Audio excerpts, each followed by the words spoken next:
Assalamualaikum warahmatullahi wabarakatuh. Selamat siang. Jumpa lagi bersama saya Fahrul Marsauli di ruang Bacarita Malut Pos.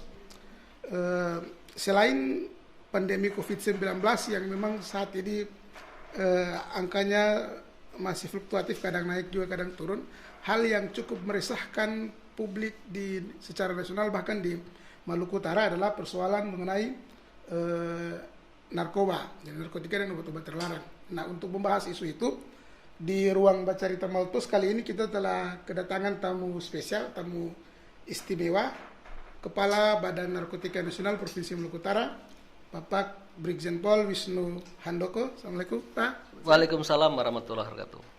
Selamat sore. Kabar, Pak? Alhamdulillah sehat. Alhamdulillah. Salam sehat, tetap semangat dan selalu bersyukur. Ya.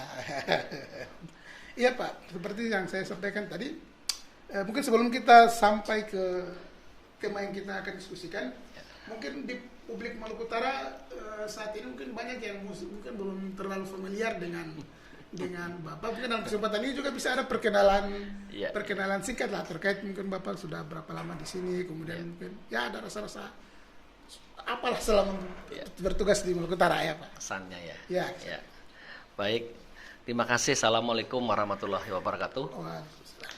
Selamat sore, salam sejahtera untuk kita semua, rekan-rekan masyarakat Kota Ternate, pendengar ataupun yang mengikuti Malut Pos ini ya, terkait dengan Malut Pos Bacarita. Terima kasih Mas Fahrul ini.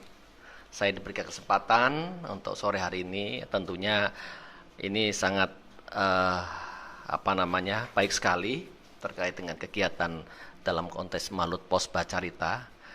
Memang alhamdulillah saya sejak tanggal 21 Juli itu kami dilantik menjadi kepala BNN Maluku Utara. Kemudian tanggal 26 saya berangkat ke Malut. 26 Juli 2021. Jadi kurang lebih hampir 2 bulan saya sudah di Maluku Utara. Kesan pertama saya katakan luar biasa.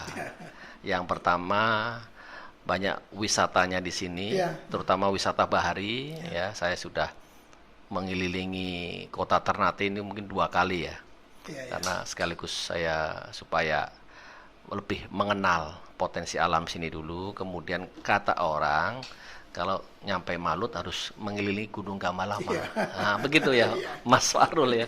Sehingga saya minggu pertama langsung keliling. Namun setiap tempat wisata saya berhenti. Mulai dari Pantai Sulamadaha, kemudian Pantai Ciko Malamo. Waduh, luar biasa, saya langsung mandi di situ. Karena nggak tahan lihat air yang jernih itu. Luar biasa saya mandi situ supaya sudah mandi, sudah kena air Maluku Utara, sehingga saya sangat bersyukur sekali. Kemudian kita keliling Kota Ternate, udah 2 kali, ya, luar biasa itu. Ya Pak. Di Maluku Utara sendiri mungkin dalam beberapa waktu belakangan, Pak Jenderal, mungkin sama-sama kita ketahui bahwa peredaran narkoba itu dia mengalami, walaupun di saat pandemi semacam ini yang mungkin orang fokus pada kesehatan, fokus pada penanganan COVID, justru ada oknum-oknum tertentu yang memanfaatkan ruang-ruang ini untuk semakin menggencarkan peredaran narkoba di Maluku Utara. Nah, langkah BNN sendiri sejauh ini untuk penanganan itu bagaimana?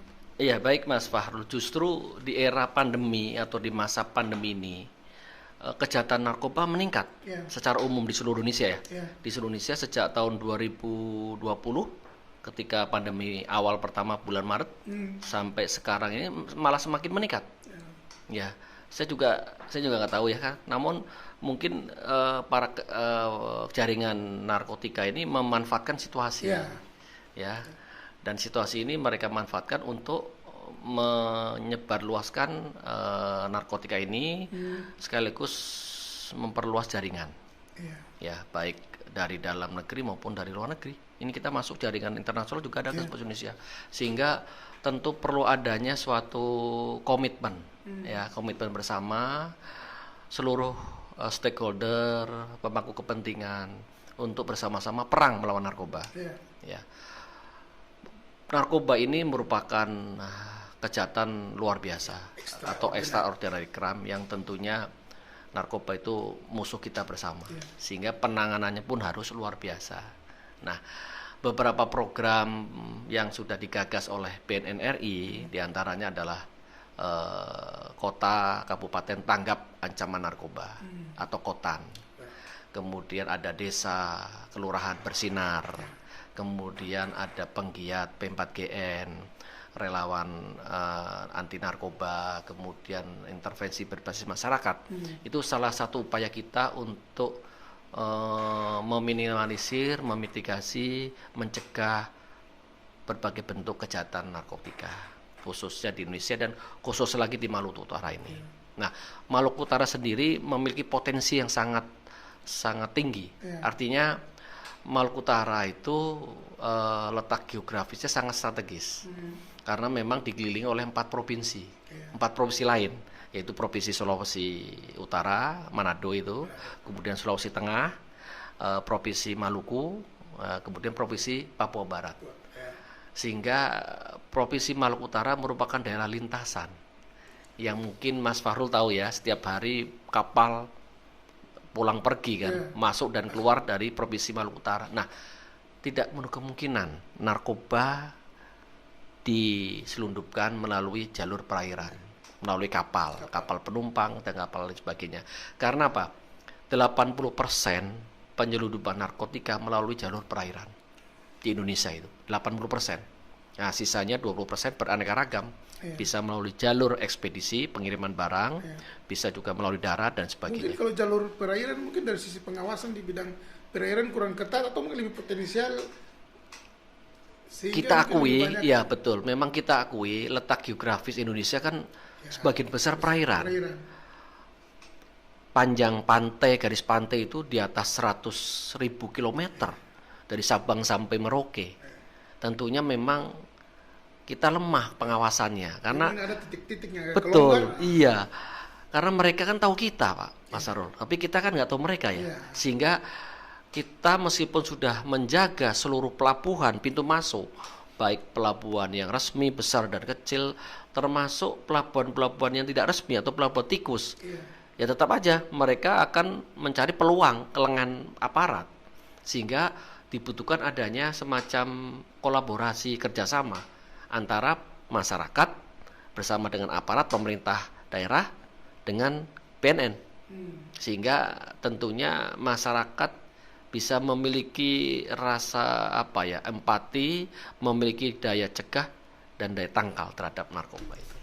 Iya Pak Jenderal, di Maluku Utara sendiri kan ada sekitaran 1.000 lebih desa, kemudian ada 117 kelurahan itu. Nah, sejauh ini untuk seperti yang Pak Jenderal sampaikan tadi, ada program yang namanya desa atau kelurahan bersinar. Nah, itu modelnya seperti apa, Pak Jenderal? Jadi begini, kami berangkat daripada hasil pemetaan ya, pemetaan dan identifikasi secara umum dari BNN bekerjasama dengan lembaga-lembaga penelitian, bahwasanya kejahatan narkotika bukan hanya merambah ke kota lagi, sudah masuk ke desa-desa, sudah sampai ke pelosok-pelosok paling kecil. Dan hasil pemetaan itu ada 2.884 daerah atau desa kelurahan yang bahaya dan waspada narkotika. Artinya apa? Ada 2.884 daerah yang rawan narkotika. Ini tentunya mengandung ancaman potensi yang luar biasa terhadap bahaya narkotika. Dari 2884, 46-nya ada di Maluku Utara. 46 yang daerah rawan terhadap narkotika. Dari 46, 26 yang paling banyak di kota Ternate. 26. Yang sisanya menyebar ke 10 kota kabupaten. Artinya apa? Ternate merupakan sentral. Artinya di sini ada pelabuhan, di Ternate ada bandara, pelabuhan pun tidak 1-2 tapi banyak. Pelabuhan resmi ada, pelabuhan besar ada, pelabuhan tikus ada, yang tidak resmi ada, sehingga itu potensi masuknya narkotika. Nah, untuk itulah BNN menggagas membentuk beberapa program ya terkait dengan perang melawan narkoba, untuk melaksanakan program PAM 4KM dengan membentuk KOTAN, Kota Kabupaten Tanggap Ancaman Narkoba. Nah, KOTAN itu sebagai payung hukum, sebagai payungnya, sehingga nanti diharapkan setiap kota kabupaten, setiap kepala daerah, baik Pak Wali Kota maupun Pak Bupati, memiliki kekuatan ketahanan keluarga, ketahanan masyarakat, ketahanan wilayah, ketahanan kelembagaan, dan ketahanan hukum dari kota itu. Kemudian membentuk desa bersinar tadi, desa bersih narkoba, desa atau keluaran bersinar.